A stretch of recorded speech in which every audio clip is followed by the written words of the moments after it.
Hello everyone, how you doing? Hope you're having a great day so far. Welcome to another video. This is the PS Does Book Reviews, and today we're going to talk about this book in particular.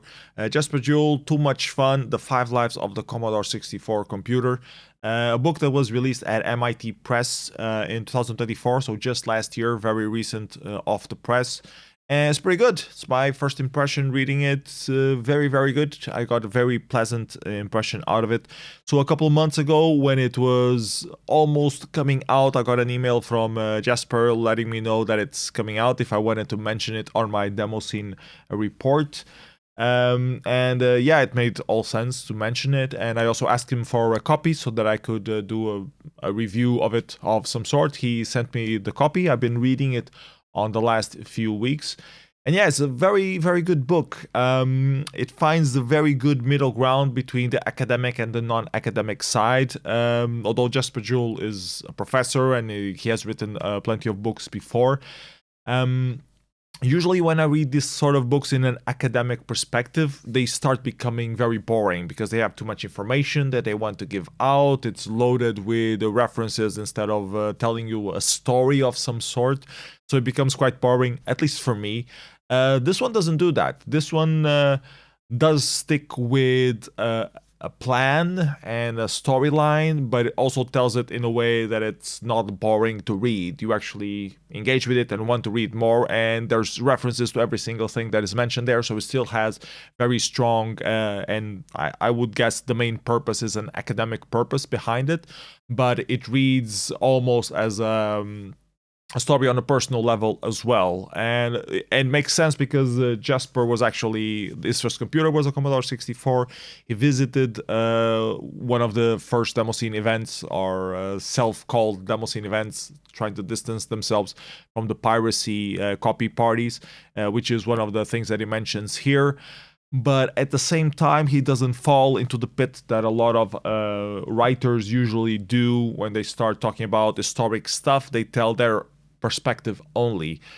Jesper actually interviewed other people. When it comes to the party, he organized organizers that were involved in organizing it. He organized people who were visiting the party, visiting other parties. So he gives an overall view, not his biased perception of what happened. So he actually fundaments all of the things that he writes on, which is one of the things that in the few demo scene books that exist usually is lacking. There's no effort to really do a general overview of things. People just usually tell their stories on the very few books that exist on the demo scene. And there are a lot of academic publications about the demo scene, but those usually just try to narrate facts with references to them. So this one is a very good middle ground, and I really like the way that he wrote about it. It has very strong comparison points on the importance of writing this kind of book in particular. He talks about how the history of computers has been sort of hijacked with the story of the people from Silicon Valley, the story of Bill Gates, the story of Steve Jobs, Steve Wozniak, those kind of people, the hackers that brought the new world of a computer. But there were a lot of home computers before then. The Apple II did a lot of work. The Commodore 64 did a lot of work. The VIC-20 also did a lot of work in popularizing the computers, the ZX Spectrum. A lot of smaller computers that popped up in the early 80s did a lot stronger, a lot more things in terms of revolutionizing the home computer market than the IBM PC clones that, or the Macs that dominated the market afterwards. So very interesting storyline, very well written, very well explained, referencing all sort of stuff. He also interviewed several Commodore 64 engineers at some point, which is really good to have more insights on how the Commodore 64 was made, why it was made like it was, without becoming terribly boring that usually when I usually see some talks or roundtables about those topics, I usually get bored from those details. He did a very good summary He mentioned some things that I did not know about the history of the Commodore 64.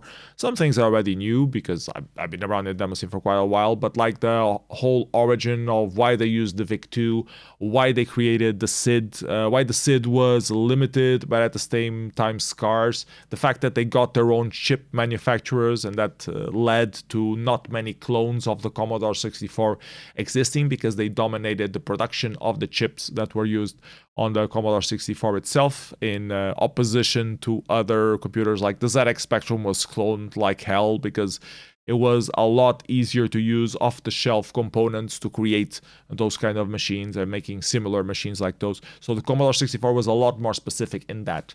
And it had this specific quirk where they tried to reach the graphical side, the video game side of things that we were seeing in the arcades, and making the sprites thing, which nowadays seems a bit ridiculous. Of course, computers are used to play games, but in the 80s, it was not common. People were pitching home computers, as something that video games would be evil. Like if you're selling a console games, people will only buy it for their kids, and they want something more professional that would reach the whole household. So they were actually cutting back on features of certain computers, like the Apple II, to only have text and limited colors, because they didn't want people to use those computers to make games. They wanted people to do serious applications instead.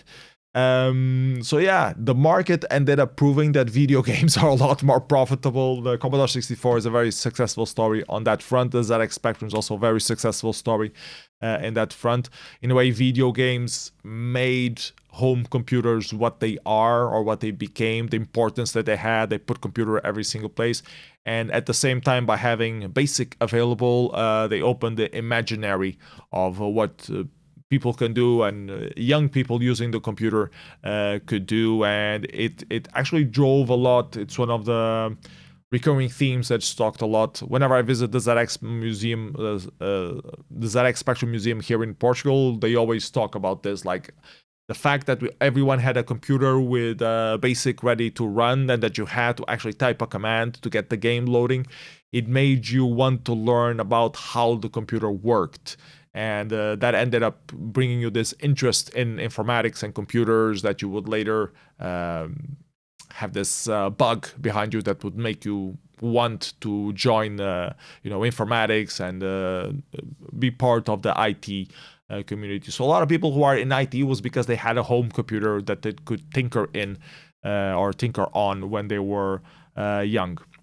So Jesper Juul divides this book into the 5 lives, and the lives that he talks about are imaginary, conceptual, but I think it makes sense in a way. It's a very good way to divide the longevity of the Commodore 64 as well. So the first life is the basic computer for family, business, and education, when they were trying to pitch the sale of the Commodore 64. The fact that you had the BASIC ready to run there was really good. The way that you could use it to program things to help in your household, to do the taxes and stuff like that. Small software that existed, the way that you could do stuff and then spread with other people the programs that you did, the type-ins that had things like that, and also a way to bring your work to also at home. If you have a computer at home, you can also do some work at home for your big computer, because computers already existed back then. They were just not as accessible financially as when the home computers broke through. The second life that he talks about is about the arcade machine on the Commodore 64. So the Commodore 64 wanted to recreate the arcade experience. And if you remember your video game history, video game arcades actually had a crash in terms of games that also killed the Atari console at the time. So it's the first video games bubble that burst in terms of... but Commodore 64 did a very interesting thing. It tried to reach the capabilities of the arcades where other home computers were not doing that, because they wanted to have this serious front, as I previously mentioned. And it did it very well by having the sprites, having a dedicated chip for the sound, even if it had some limitations on using only 3 channels. The VIC-2 and the sprites capability gave a lot of leeway compared to other machines. So it's a lot easier to port an arcade machine to the Commodore 64 than to port it to a ZX Spectrum or an Apple II. Apple II would be impossible. Apple II barely had any graphics in it. It had some graphics, but limited. Same thing with the earlier PCs that started coming out. They also were very limited in terms of hardware acceleration that the Commodore 64 was already envisioning, and that later on also materialized on the first Amigas that came out later on. So yeah, that first connection with the arcade machine, trying to recreate the arcade machine, but in a home environment, where it started actually generating a few video game things, ideas, concepts that later became popularized into some genres of video game. So things in the arcade had to be very time restricted. That's the point of the arcade. They want you to put the money in, and you are supposed to be very skilled. If you want to last longer, you need to be highly skilled with the game, know the insides and outs. Otherwise, you have a very short playing experience, and you need to put money to play some more. On the Commodore 64, having a computer at home, you didn't need to have this short experience. So although some games emulated the arcade experience in terms of number of lives that you have and the challenging aspect, others started exploring other possibilities. The longer gameplay of hours of playing something, starting to have save states in terms of passwords and stuff like that. So you can have some lengthier narratives. So text adventures started showing up that ended up becoming graphical adventures. Maniac Mansion is a very common example that then later on became a whole genre of things.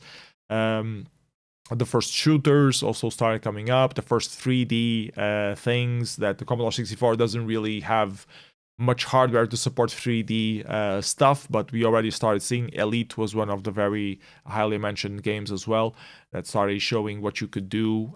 Experimental games as well. There was this wave of British games that was experimenting in different concepts and ideas. Some stuff that was just absurd or totally off the mill. So yeah, a lot of interesting things that it becoming popularized. Then we had the third life, which is the against intentions of the original Commodore 64. So people started doing things with the machine that the creators of the machine did not think that it was possible. Breaking the borders, putting more, doing sprite multiplexing, things like that. Some of it was documented, a lot of it was not, and the demo scene has a very strong influence here, and this book goes very in-depth into the beginnings of the demo scene, the relations of the demo scene with the hacking behind the Commodore 64, exploring these little tricks that existed and that were found, the parties that became standard for pushing the limits of the machine, the competitive nature behind the demo scene that was fueling this third life of the Commodore 64, as opposed to the indie game market from the previous life of the arcade machine. So it goes very in depth. It interviews a few different demo sceners. It covers as it's not a concept. What's it called?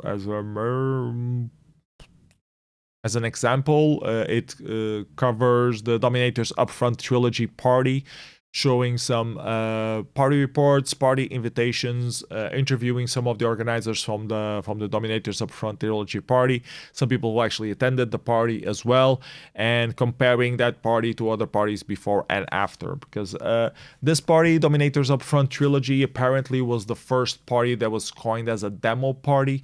Before then, they were coined copy parties. This one started to make the distinction that, okay, piracy is illegal now, not just morally, but also on a legal base. It's also illegal. There's some actual laws, anti-piracy laws. So we want to keep doing parties. Let's call this a party and have actual competitions and stuff like that. They also talk about the first official demo that I could find, which is 1001 Cruise demo that was not a crack show, so no longer calling a crack show, so they just called it a demo. And there were other demos before, like tech demos, just to show the capabilities of the machine. This was the first that came from the independent creators, not affiliated with the Commodore 64 itself, with the Commodore 64 manufacturing and sales team, I mean. So yeah, does a very good job explaining all of the core principles behind the demo scene, the connection with the crack scene, and the separation that existed in the demo scene, which for me is very interesting because I always hear people talking about it, but it's very hard to find a clear researched article on that. Like people say, it came from crack intros. And if you go to CSDB, you can see a lot of crack intros, and then you start seeing a few demos. But the story with it, with the context of the world that you lived in, people have explained it summarily on a few times, but it was very interesting to read it. Very well fundamented by someone who actually lived that transition, so knows what he's talking about, and not just his perspective, but also interviewing other people who are involved in that process. So yeah, in that regard, a very, very old book. Oh, it has more lives on the thing. Then the fourth life is Keeping Up with the Future, which talks about Commodore 64 when other machines started coming out, when the Commodore 128 started coming out, the Atari ST, the Amiga, and how Commodore 64 tried to keep up with them in terms of doing ports of games that were originally made for Amiga, like Defender of the Crown is one of the examples mentioned. GEOS, the graphical interface that was created for Commodore 64. They also tried to keep up with the future of the Commodore. But eventually there was no better version of a Commodore. There were no RAM expansions. I think there was only one from what I recall. There was no proper way to connect it to a disk, things like that. So it ended up becoming deprecated and less used, although there are still efforts to keep it up to date, which leads to the fifth life of Commodore, the eternal Commodore 64 style. So there are still people who feel Commodore 64 is very interesting as a platform to develop with, not just in terms of hardware, recreating the Commodore 64 hardware, having clones of the chips that stopped being manufactured. And so there are new versions of the chips, there are new versions of the boards, new ways to connect stuff to the Commodore 64, the REU, for example, stuff like that. That brings a new life to the Commodore 64, but also there is this certain nostalgia or appreciation or recognized style for the Commodore 64, both in terms of the palette that is used, those fixed colors that were just semi-arbitrarily picked upon by using different resistors that were available, ended up becoming iconic in a way. The whole thing behind the SID sound has a very unique, specific sound to it. There are a lot of people used it in their music, and still there are a lot of chip musicians out there still using the SID to do amazing pieces nowadays. The whole thing behind the Petsky art, that it became such a hallmark, stylish, recognizable way to do art. There's a very good interview with Raquel Myers as well, talking about why she still uses Petsky art on her creations. So yeah, very, very good book. It's a bit pricey at $30, but it's very easily explained because it contains a lot of images with color in it. So I'm going to try to find one in particular, like you can see here. So it has a lot of images throughout the book, and all of them are in color. So yeah.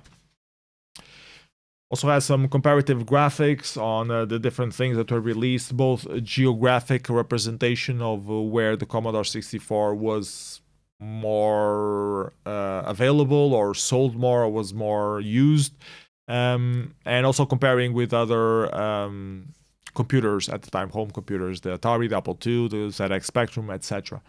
So yeah, very good book. I really enjoyed it. Thank you very much, Jesper Juul, for writing it and send me a copy for review. I highly recommend you people to check it out. Regardless if you're just curious on the demo scene or if you're a veteran, I think you'll get some good read out of this. So yeah, highly recommend it. Hope you check it out. So yeah, that's all I wanted to say for this video. Thank you so much for watching. See you next video. Bye bye everybody. Have a great day.